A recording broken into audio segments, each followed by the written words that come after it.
Hello, I'm Zachariah Julian from the Hickory Apache Nation, and welcome to From Here with a View, a We Are the Seeds Philadelphia podcast.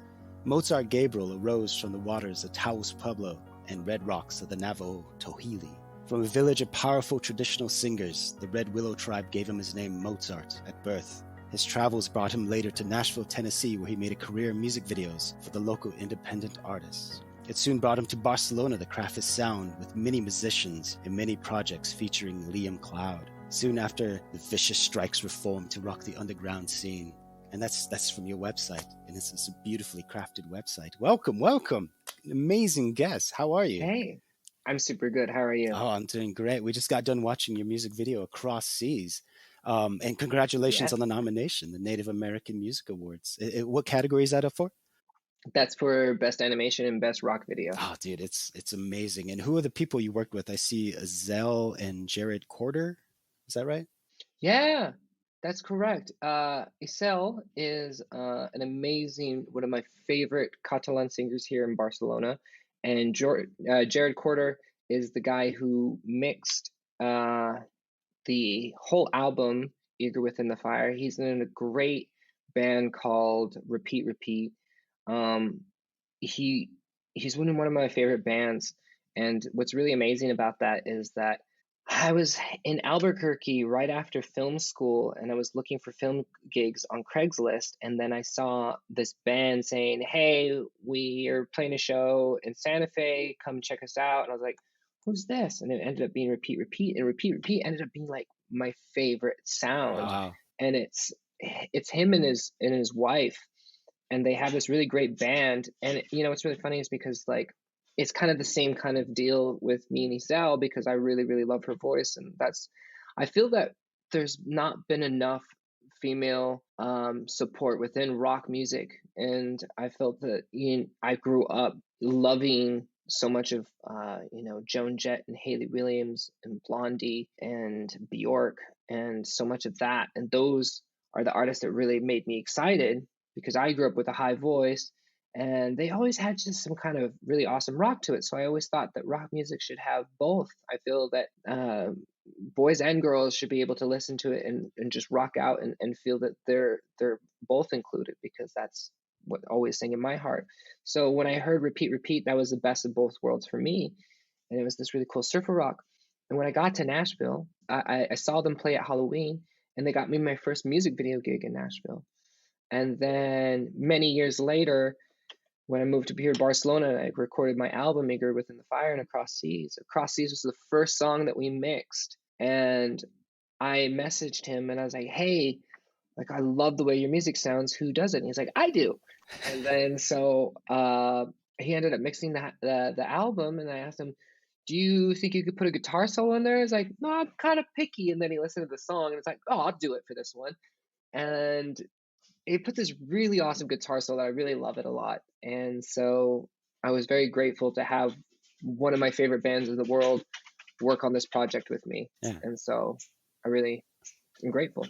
Yeah, that's a beautiful chain of events. Like the raw intensity of female singers, like, a lot of them that you were kind of listing off there, especially Bjork. Like a lot of people don't listen to Bjork anymore, and it's cool meeting another musician that does. Uh, what she brings, it's like she doesn't care. There's no veil. It's like, I'm Bjork, deal with it. And that's just a great attitude to have as an artist. It's just letting go. It's absolute freedom. But yeah, so that's leading into one of the questions I was going to ask you. Like, how did you get into the whole music video production? Did you study video editing? So I've been doing films since I was 7. Um, for Christmas, somebody gave me a mini DV camera, and that was with the tapes, right? And I was like, I don't want this. I don't want this video camera. This is lame. It's so funny because back, like in the 90s, you always saw like, well, the really dorky dad, not my dad, but like the really dorky dad videotaping your birthday. And I was like, what is this? This is the lamest. It was a dad cam. It was like, and that was the lamest thing I didn't want in my life. I wanted a Lego set of something, or I wanted clay. I was always building these clay sculptures. That's really funny. I'm just, uh, I'm just making a new puppet right now. This is made out of felt. Oh my God. Um, yeah, it's super cool. It's a really fun process, the whole entire thing I'm doing. But I've always loved making characters. And then once I got a camera and I was watching Gumby one day, I was like, how do they do that? And I was sitting there very frustrated. And then the next thing that happened was a commercial. And I was like, wait, they took a shot of there and then they cut to another scene. I didn't know what cutting was, but my head was like, shot here, shot there. And I was like, and I grabbed the camera and I was like, I took a video shot of something, of like the floor, and then I took a video shot of the window, and then I went rewind and I played it back. I was like, oh. And so what I ended up doing is I put the camera on a tripod, I put a little figure right here, took a shot, and then I stopped it, and then I moved it, and I was like, oh, I made it disappear. And then I was just like, that's so cool. And then so I was just like, wait a minute, click, click, Yeah. click. And I was like, oh, it's alive. And then I made all of my favorite claymation figures. Like I played with them all the time. And I ended up making, like I had at least over 1,000 short stop motion animations Wow. I made every day. And I'm not kidding. There's just cassette tapes everywhere.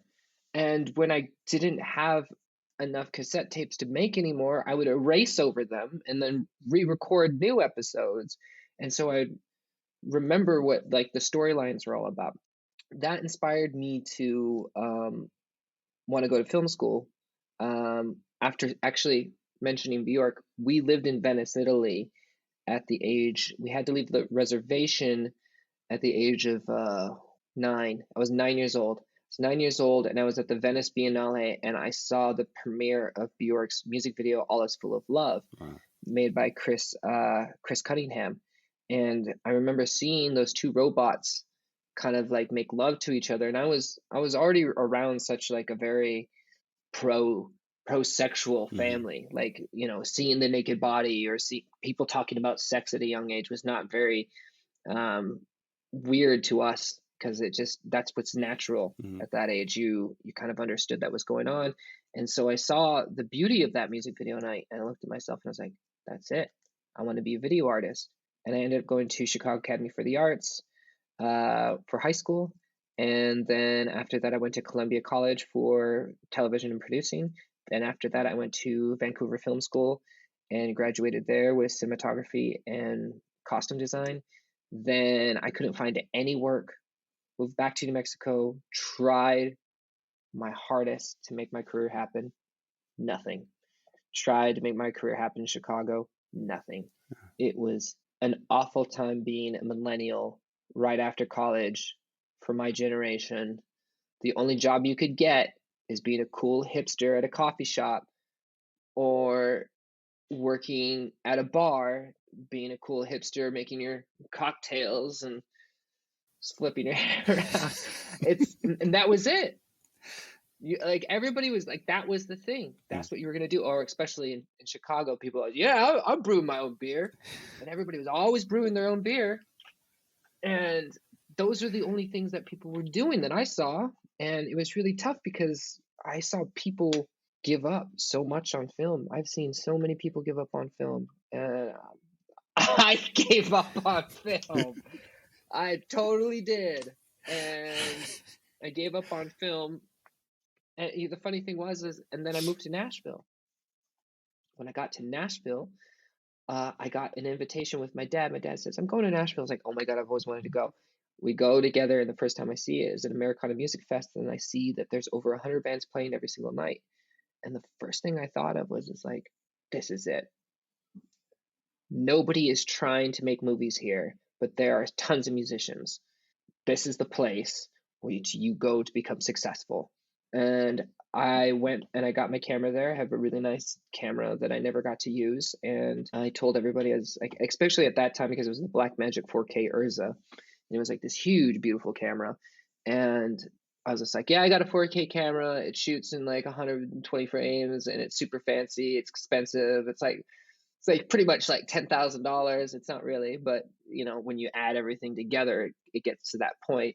And I was like, I'll do your music video for $350. I got lights, equipment, and I'll write, direct it, and produce it, and light it and edit it for $350. And they're like, what? I was like, yeah, let's do this. Let's go. Got to pay my dues. Yeah, exactly. I was like, got to make that demo reel. And I was like, I was so hungry, being rejected. I was just like, I'm ready to go. And so I got to make a bunch of music videos. And the most amazing thing about Nashville that I really loved was the musicians all got back to me. Yeah. I am so used to people in New Mexico. And the reason why a lot of things didn't happen in New Mexico and in Chicago is because it's like, let's go make a movie tomorrow. And they're like, yeah, absolutely, let's do it. And then they don't show up. No one ever showed up. Everybody always canceled. It was just you were left with disappointment, and you're just like, I guess I got to do this alone. And then it was crazy because when I went to music to shows every night, it was my job to go to see music every single night. That was my job, and to give my business card. And the thing is everybody contacted me the next day for coffee. They met me the next day. Good. And then that weekend we shot the music video. And then at the end of the week, I finished it. And then it just kept going and going and going and going. And one thing led to another. And it all started with repeat. And then I met somebody who got me a job to do the Stereo Spectre video. And I got best music video for best cinematography for that music video at the Underground Film Festival in Paris. And that was in the same category as the Adele music video, Hello. And I got that. I beat that. And so I was like very impressed with myself. And so it went to a bunch of other things, and I just kept making music video after music video. But I learned from all these different musicians, and especially being in Nashville, I wrote all of these songs in the middle as therapy, because I was just like, my music career will never go anywhere. I was just like, I'm a filmmaker. And I was just like, I don't really care for music. I just do this because, it's cool and it's therapeutic. And when I got to Nashville, I realized I never sang a day in my life because everybody who was up there were telling stories. And it's crazy for me to think that I found that in Nashville and not in the rest of the world that I've traveled around. I didn't see that in Chicago. I didn't see that in New Mexico. I didn't see that in California. I didn't see that in, in the places in Europe or Vancouver. And I've been to tons of live shows before, and it was always really stylish. It was always really filled with like epicness or energy or lots of covers. But Nashville had this really crazy vulnerability and storytelling that blew my mind. I couldn't believe it. I had no idea. It was like seeing a really amazing actor perform a scene that took your breath away. And the amount of energy that came out from the audience was beautiful because everybody's a musician out there. And so when bands would let the audience sing, people would just come up with all these different harmonies. And it was just like painful in the best way to be like, oh, what is this? Emotion. Yes. And because there's so much competition there, you really have to tell everyone who you are within those seconds. That's powerful. Yeah, I got to a point in my film career where all my music videos were starting to look the same, and I realized that it was time for me to grow. I found a master's degree in stop motion animation here in Barcelona, thus the puppets and stop motion, and Across the Seas music video. I went here and I ended up, I was very heartbroken because my fiance left me, and I was drinking a lot, and so I ended up just going to a music venue, and I was just like, I had this like crazy dream that I wanted to go to this underground music scene in Barcelona and meet friends, and that happened, and it happened every single night, and I grew up here the last 3 years. And once I started playing, that first time I played, I wanted to make sure that I was just as strong and as vulnerable as the people that sang in Nashville. And I did, and I projected that all out. I didn't let anything go. And I played every single day for 2 whole years, every night, like did not miss a night. And it made me strong, an amazing performer. And like I say before, the first time I ever started singing was through ceremonial songs, and ceremonies have kept our people alive for a very long time, and music has kept me alive. It got me sober, and it made me have strong relationships and a very healthy relationship with a woman I'm very much in love with. And I am so grateful. Like when people asked me what I wanted for Christmas this year, I was just like, I have everything I want. And because I'm happy with myself. And I found that through music. It's like, that's the most powerful thing that you can learn from ceremonies too. And I think that's important to teach the younger ones that, it might be boring at the time when you're young and you have a lot of ambition, and it's so difficult to sit still and participate in your ceremonies, but it's all worth it in the end, because it really will teach you how to survive and become a person that you'll love for a long time, because what they are is that they bring people together. It's a form of not being selfish.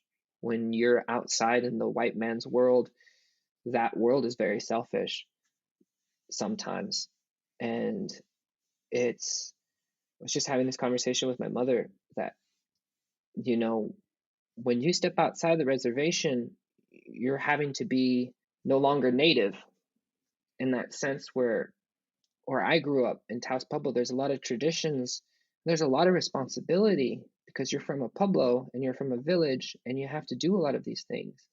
And I've gone through a really long time not participating, because I've had education and a lot of learning to do, a lot of growth, and a lot of especially mental healing that I had to do. And now I'm coming back home. I have a lot of responsibilities, and I talk to my leaders, and I talk to all my other brothers who are participating. And I said, hey, it's time for you to come back home and do these things. And I'm like, I'm ready. I'll do my part.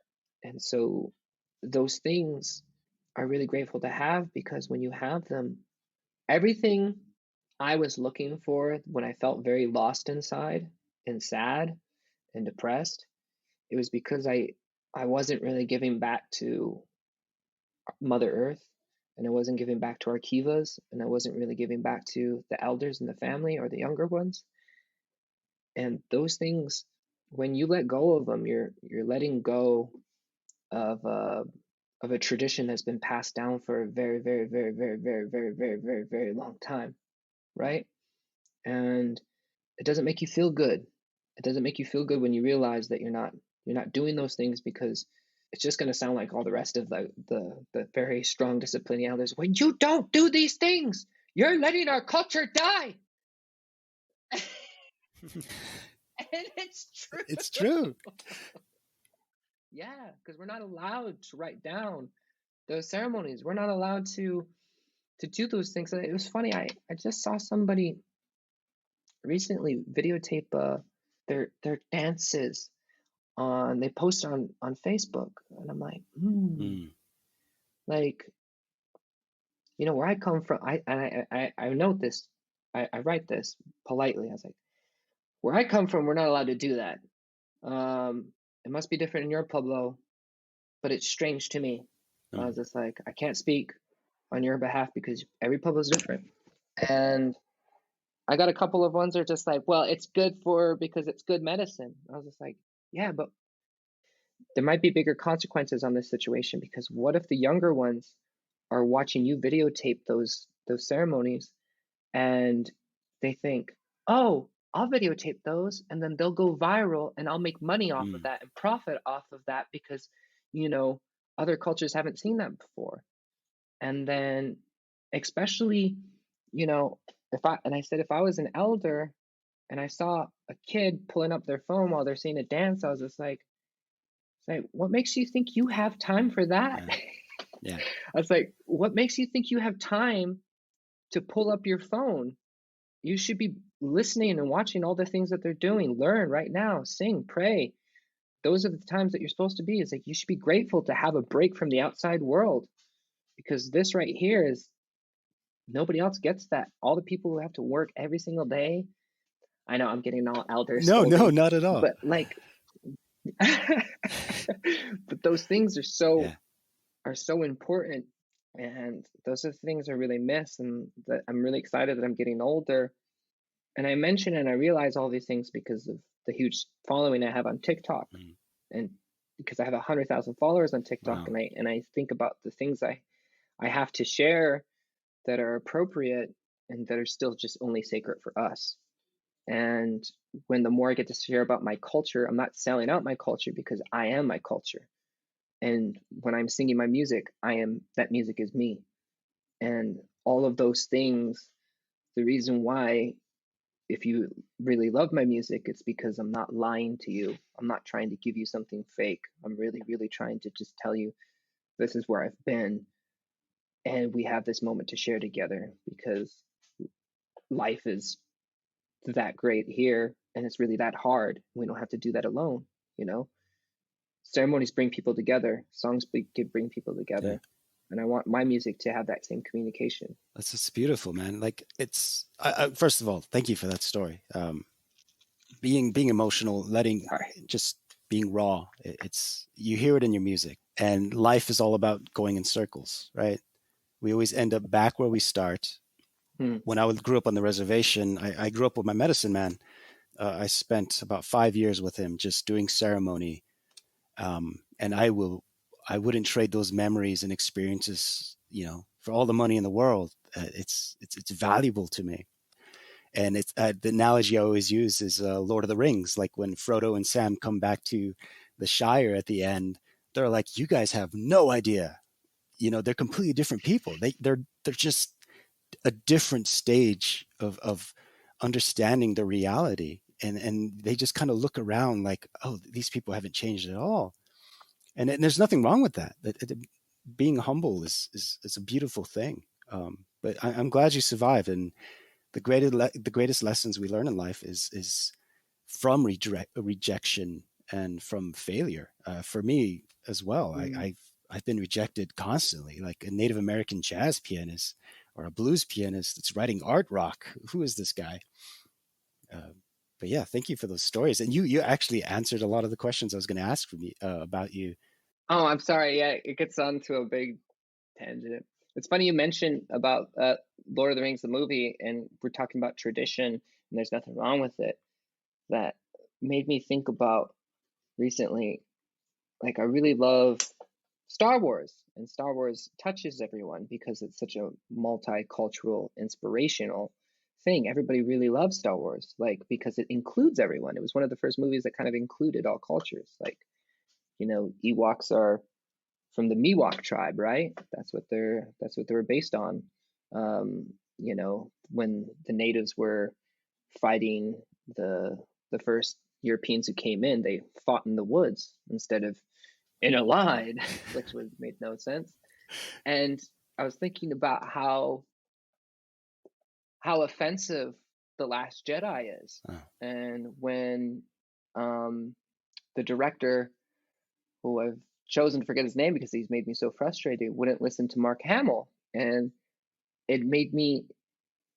It's one of the most disrespectful Star Wars movies to me, and I really get mad about it. It's probably one of my least favorite movies because he they think it's funny to grab the lightsaber and throw it away. mm-hmm. And I think Mark Hamill said that he would never do that because lightsabers were based off of samurais, and George Lucas at the time was hanging a lot with Kurosawa, and Kurosawa, especially within his own films, they're almost ceremonial, and they're so tradition. He's a very, very strong traditional man, and there is nothing wrong.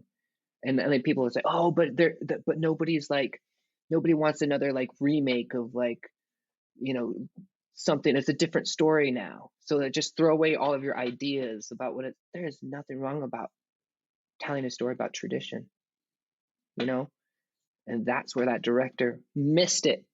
He missed it because he doesn't have enough of that in his life to give Luke Skywalker that respect and to give the rest of the people who loved and appreciated, in a sense, when it comes down to the Star Wars universe, Luke Skywalker is an elder, okay? Mm-hmm.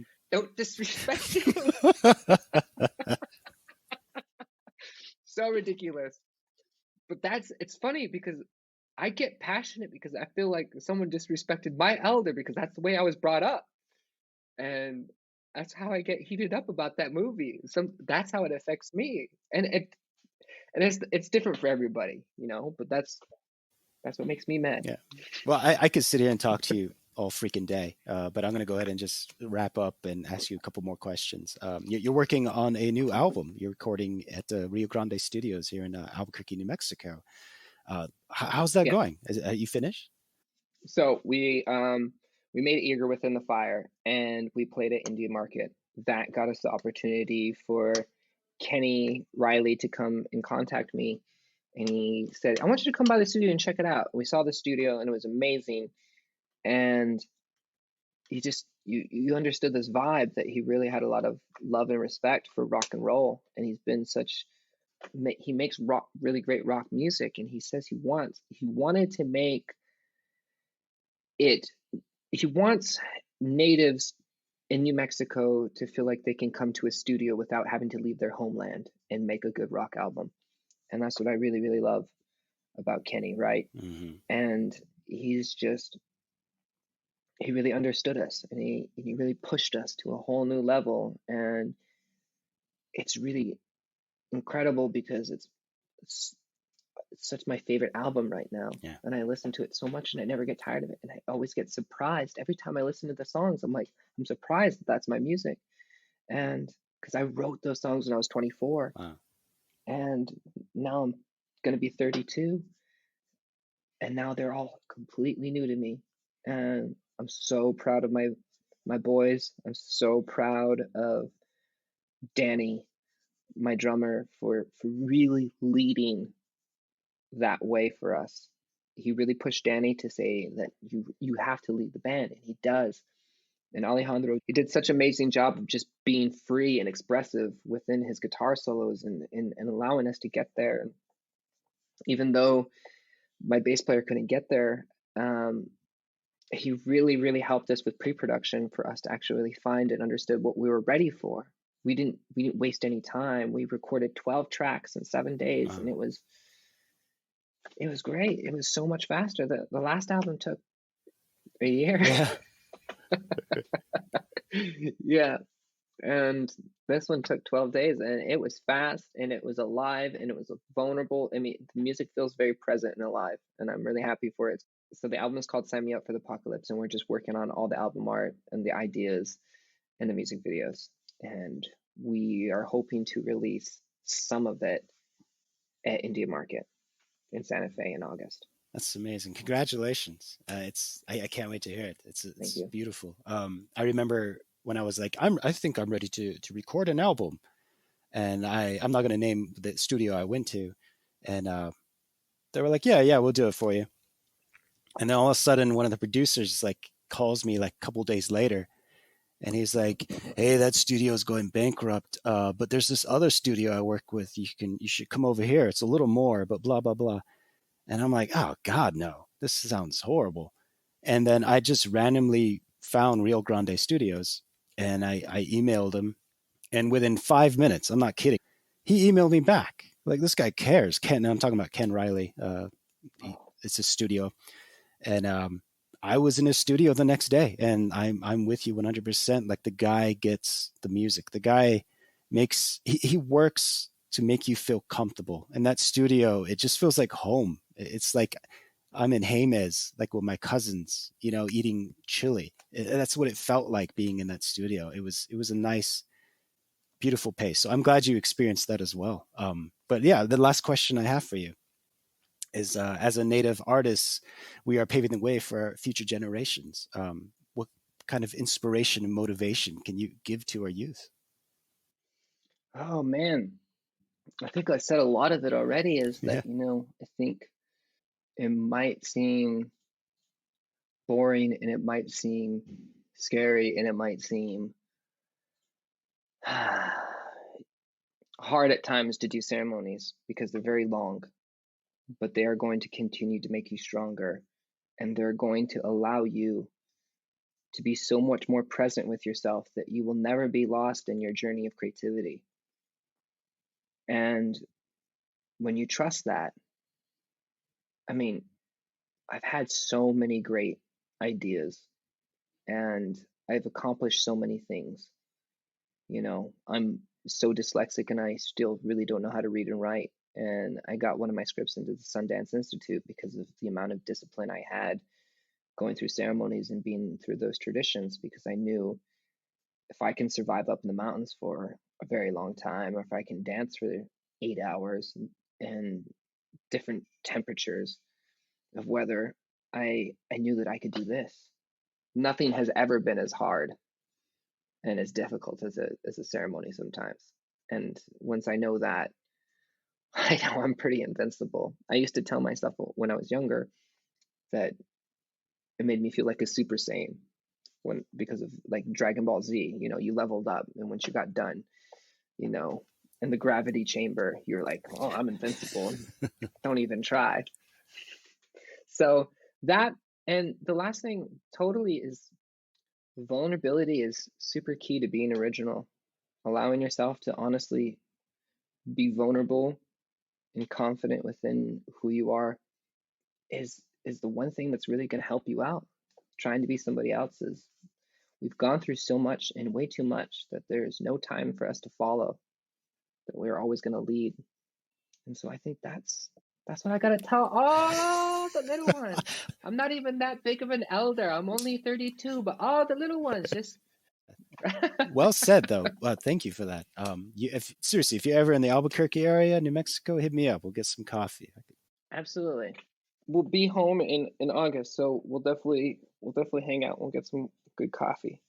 Yeah, but yeah, thank you. This is great. Yeah, Mozart Gabriel.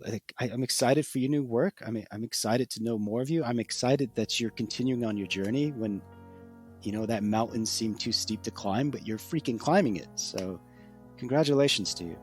Yeah, thank you so much for being here. Thank you, Tom. Yeah. From the Hickory Apache Nation, I'm Zachariah Julian. This has been From Here with a View, the We Are the Seeds Philadelphia podcast. Thank you for joining us. Rock and roll. From Here with a View, a We Are the Seeds Philadelphia podcast is produced by Michelle St. John with music by Zachariah Julian and original logo art by Jason Weesaw. This podcast is funded in part by Independence Public Media Foundation.